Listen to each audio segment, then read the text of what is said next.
بسم اللہ الرحمن الرحیم۔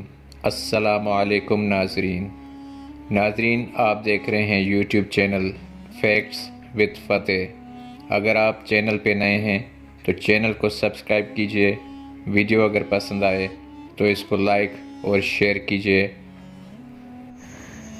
اے پیغمبر، قرات میں اسماعیل کا مذکورہ بھی لوگوں سے بیان کر وہ کہ بڑے سچے تھے اور ہمارے بھیجے ہوئے پیغمبر تھے، اور اپنے گھر والوں کو نماز اور زکوٰۃ کا حکم دیا کرتے تھے، اور اپنے پروردگار کے ہاں مقبول اور پسندیدہ تھے۔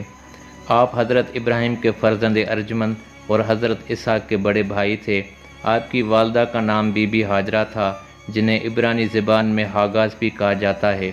ان کی پہلی زوجہ کا نام، جنہیں حضرت ابراہیم کے مشورے سے طلاق دے دی گئی، سلمہ بنت حارثہ تھا، جو حالہ کے نام سے بھی موسوم تھی۔ دوسری بیوی کا نام عداد بن عمرو جریمی تھا، جن کا تعلق قبیلہ حریم سے تھا، جو بنیادی طور پر ایک یمینی قبیلہ تھا۔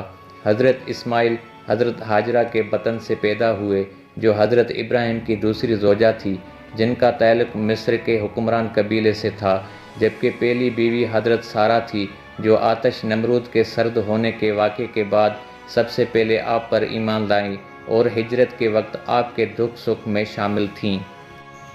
ان کے پتن سے چونکہ حضرت اسماعیل کی پیدائش تک کوئی اولاد پیدا نہیں ہوئی تھی، اس لیے آپ کی پیدائش سے وہ خوش نہ تھیں، لہٰذا انہوں نے حضرت ابراہیم کو مجبور کیا کہ وہ بچے اور اس کی والدہ کو کہیں اور چھوڑ آئیں۔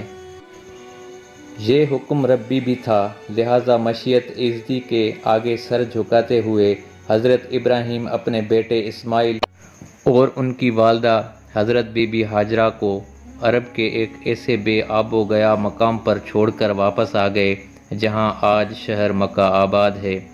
مسلم مورخین کے مطابق ان دنوں گرمی اپنے جوبن پر تھی اور ریگستان سورج کے تمازت سے ڈھک رہا تھا، لہٰذا بچہ پیاس سے تڑپنے لگا۔ ماں بے چین دیوانگی کے عالم میں پہاڑوں کے چکر کاٹنے لگیں کہ کہیں پانی مل جائے۔ 7 چکر کاٹنے کے بعد جب واپس بچے کو دیکھنے کے لیے آئیں تو حیران رہ گئیں کہ بچہ جس جگہ پیاس کی شدت سے ایڑیاں رگڑ رہا تھا، وہاں چشمہ رواں تھا۔ بی بی کی آنکھوں سے خوشی کے آنسو نکلے، فوراً ایک کو پانی پلایا اور اپنا حلق تر کیا اور چشمہ کے پانی کو جمع کرنے کے لیے زمزم کے الفاظ استعمال کیے۔ یہ آب زمزم آج تک متبرک تصور کیا جاتا ہے، اس لیے کہ یہ ایک نبی کے قدموں کی طفیل پہاڑوں کا سینہ چیر کر نکلا تھا۔ حضرت اسماعیل ذرا سیانے ہوئے تو حضرت ابراہیم نے مسلسل 3 دن ایک خواب دیکھا۔ قرآن پاک میں اس واقعے کو اس طرح بیان کیا گیا ہے: سو جب وہ لڑکا ایسی عمر کو پہنچا کہ ابراہیم کے ساتھ چلنے پھرنے لگا تو ابراہیم نے فرمایا، بیٹا میں خواب میں تمہیں اللہ کے حکم سے ذبح کر رہا ہوں، سو تم سوچ لو تمہاری کیا رائے ہے۔ انہوں نے کہا، ابا جان، آپ کو جو حکم ہوا ہے اس کی تعمیل کیجئے، انشاءاللہ آپ مجھے صابروں میں سے پائیں گے۔ جب دونوں باپ بیٹے نے تسلیم کر لیا اور باپ نے بیٹے کو ذبح کرنے کے لیے کروٹ پر لٹایا اور چاہتے تھے کہ گلا کاٹ ڈالیں، تو ہم نے اس وقت ان کو آواز دی کہ اے ابراہیم، شاباش ہے، تم نے خواب کو سچا کر دکھایا۔ وہ وقت بھی عجیب تھا اور ہم نیکی کرنے والوں کو ایسا ہی صلہ دیا کرتے ہیں۔ حقیقت میں یہ امتحان تھا اور ہم نے ایک بہت بڑا ذبیح ان کے لیے دیا۔ شیطان نے حضرت اسماعیل، حضرت ابراہیم اور بی بی ہاجرہ کو ورگلانے کی کوشش کی لیکن ناکام رہا، اور باپ بیٹے نے شیطان لعین کو پتھر مارے۔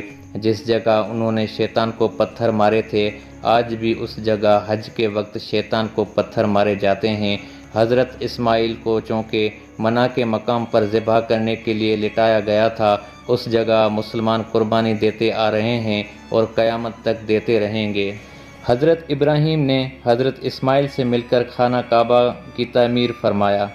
اس وقت حضرت اسماعیل کی عمر 30 سال اور حضرت ابراہیم کی عمر 133 سال تھی۔ آپ اینٹیں پکڑاتے اور حضرت ابراہیم انہیں جوڑتے جاتے تھے۔ روایت ہے کہ جب دیوار میں اونچی ہو گئی تو آپ پتھر پر کھڑے ہو کر اینٹیں جوڑنے لگے۔ اس مقام کو جہاں پتھر پر کھڑے ہو کر حضرت ابراہیم اینٹیں جوڑا کرتے تھے، مقام ابراہیم کے نام سے جانا جاتا ہے۔ جب خانہ کعبہ مکمل ہو گیا تو حضرت ابراہیم نے آپ سے فرمایا، ایک پتھر کا ٹکڑا لاؤ جسے بطور نشان نصب کر دیا جائے۔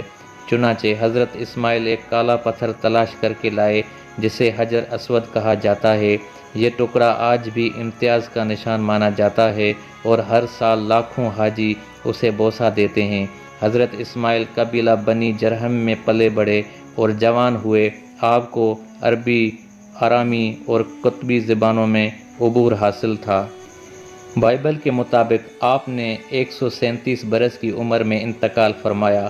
بعد کے خیال میں آپ نے فلسطین میں اور بعد روایت کے مطابق مکہ میں انتقال فرمایا، اور آپ کا مدفن اپنی والدہ محترمہ کے مرقد کے قریب میزاب و حجر اسود کے درمیان واقع ہے۔